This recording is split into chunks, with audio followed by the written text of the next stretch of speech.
सुप्रभात, good morning, जय भीम महाराष्ट्र. संपूर्ण माझे ठाणे महानगरपालिकेतील जनतेला आणि खुद्द ठाणे महानगरपालिकेत 131 नगरसेवकांना महासभेचे सार्वभौम अधिकार हे संविधान, घटना, लोकशाही तंत्रप्रणालीमुळे आलेले आहेत. जर महानगरपालिका अधिकार सार्वभौम असे संविधान, घटना, तंत्रप्रणाली, लोकशाहीमुळे आलेले असतील आणि आधीची 3 वर्षाची प्रशासकीय महासभा आणि आत्ता जानेवारीमध्ये प्रस्थापित झालेली महानगरपालिका, त्यातील लोकल बॉडी, महापौर, उपमहापौर, सभागृह नेते, गटनेते, विरोधी पक्षनेते या सर्वांनी मिळून ठाणे महानगरपालिकेच्या विकासाबाबत योग्य तो एक विचार, एक विनिमय करून निर्णय घ्यावा. परस्पर महासभेमध्ये भांडण करणे, एकमेकाला बोलू न देणं, भांडण करणं, एकमेकाला बोलू न देणं, एकमेकावर कुरघोडणी घेणं, जे 15 ऑगस्टच्या महासभेमध्ये झालं. मनोजी शिंदे डेस्कवर गेले, महासभा बंद केली, जनगण म्हटले. घटनेच्या चौकटीत असं बसत नाही आहे. उपमहापौर BJPचे स्वतः डेस्कवर खाली बसले का? कारण मित्रपक्ष आहे आणि मित्रपक्ष जरी असला तर नगरसेवक एका प्रभागाचा आहे. उपमहापौर आणि महापौर हे मित्रपक्षाची सत्ता जरी असली तरी ते एका प्रभागाचे नगरसेवक आहेत. त्यामुळे एकेका प्रभागाचे नगरसेवक असल्याने त्यांना त्यांचे प्रश्न, मागण्या मांडण्याचा अधिकार आहे. जो मागे नगरसेविका मृणाल पेंडसे याने जे काही मुद्दे उपसलेले होते, 350 कोटीचं ऑडिट, 2265 कोटीचं गटर पायवाटाचा खर्च झाला, त्याचे कामं नाहीत जागेवरती. मुख्यमंत्री कालावधीमध्ये 10,000 कोटी निधी आला, त्याचा लेखाजोखा नाही आहे. 350 कोटीचं ऑडिट नाही आहे. मागील 2.5 वर्षाच्या कालावधीतलं ऑडिट नाही आहे. आणि 5,000 कोटीचं दायित्व आहे, कर्ज आहे. आणि प्रशासकीय महासभेला कुठलेही अधिकार 25 ते 50 कोटीपेक्षा वरती नाहीत, 25 कोटीपेक्षा वरती नाहीत किंवा 100 कोटीपेक्षा जास्त नाही. मग महानगरपालिका 1,000 कोटी, 500 कोटीचे विकास प्रस्तावांची कामं कशी मंजूर करते? गडकरी रंगायत कुठलेही स्ट्रक्चरल ऑडिट नाही. 26 कोटीचे 36 कोटी कसे झाले? धर्मवीर आनंद दिघे टॉवर शिवाजी मैदानातलं ते धोकादायक नसताना तुम्ही ते तोडलं, धोकादायक म्हणून नवीन प्रस्ताव बनवला 100 कोटीचा. ठाणे महानगरपालिका नवीन भवन 500 कोटीचा प्रस्ताव विशेष निधी अंतर्गत बनवत आहे. आणि विविध पार्किंगचे प्रकल्प आहेत. कवा मुंब्रा हॉस्पिटलचं आहे, कवा मुंब्रा हॉस्पिटलचे प्रपोजल आहेत, प्रभाग कार्यालयाचे प्रपोजल आहेत, कोपरी हॉस्पिटलमध्ये त्याचं इंटिरियरचं प्रपोजल्स आहेत. कवा शिवाजी हॉस्पिटलचं वाढीव क्षेत्राचं बांधकामाचं प्रश्न आहेत. घोडबंदरमधील भलं मोठं नाट्यगृहाचं आहे. विकास प्रणाली अंतर्गत जे प्रकल्प आहेत. प्रशासकीय राजवटीमध्ये 10,000 कोटीतून नवीन रस्ते बनवले, नवीन रस्ते दुरुस्त केले, बनवले. ते पुन्हा अमृत योजनेमध्ये पाईप टाकण्यासाठी खोदले. म्हणजे डिफेक्ट लायबिलिटी पिरियड असताना, दोषदायित्व कालावधी असताना, मुदत असताना महासभेची परवानगी न घेता ते रस्ते खोदले.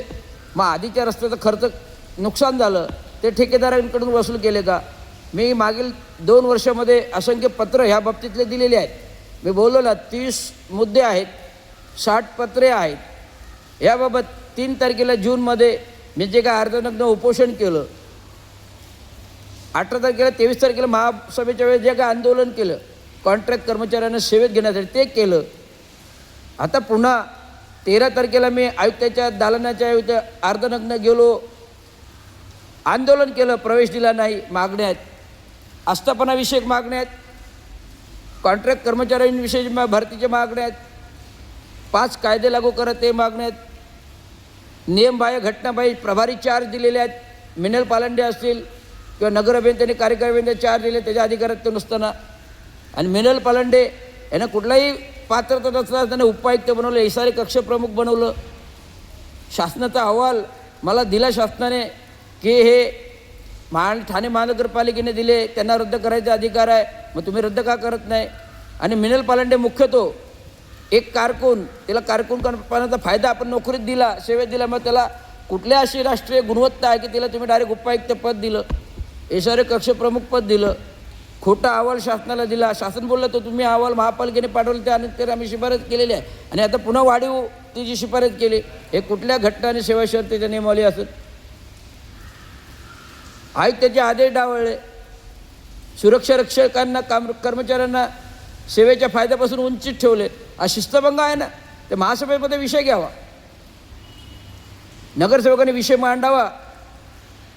मी काकुळतेने बोलतोय, एक सेवानिवृत्त अधिकारी, एक कर्मचारी आहे, ज्या चुकीच्या गोष्टी आहेत त्याच्यावरच बोलतो.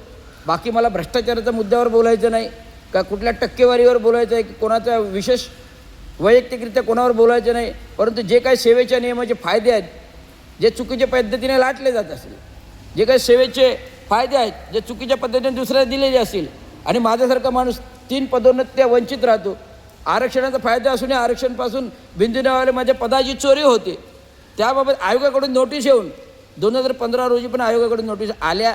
रवींद्र शिंदेला पदोन्नती तात्काळच्या 2015 दिली असती तर आज मी नगर अभियंता असतो.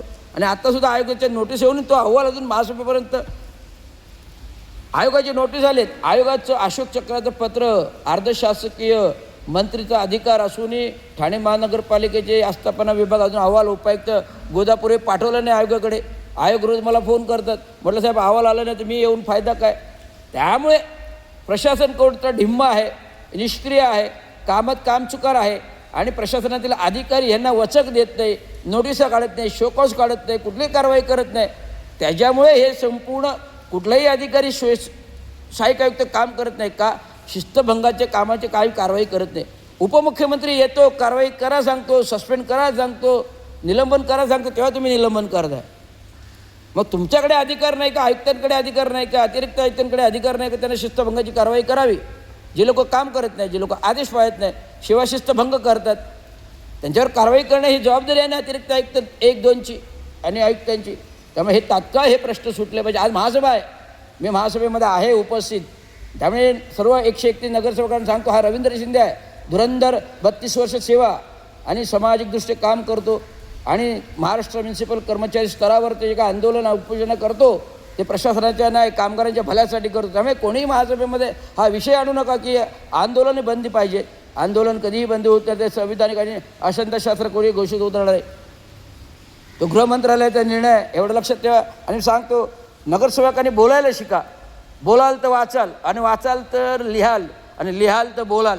लक्षात घ्या, डॉक्टर बाबासाहेब आंबेडकरांनी सांगितलं त्याप्रमाणे काम करा. लोकशाही अधिकार आहे, संविधानिक अधिकार आहे, एवढं मी तुम्हाला सांगतो. धन्यवाद.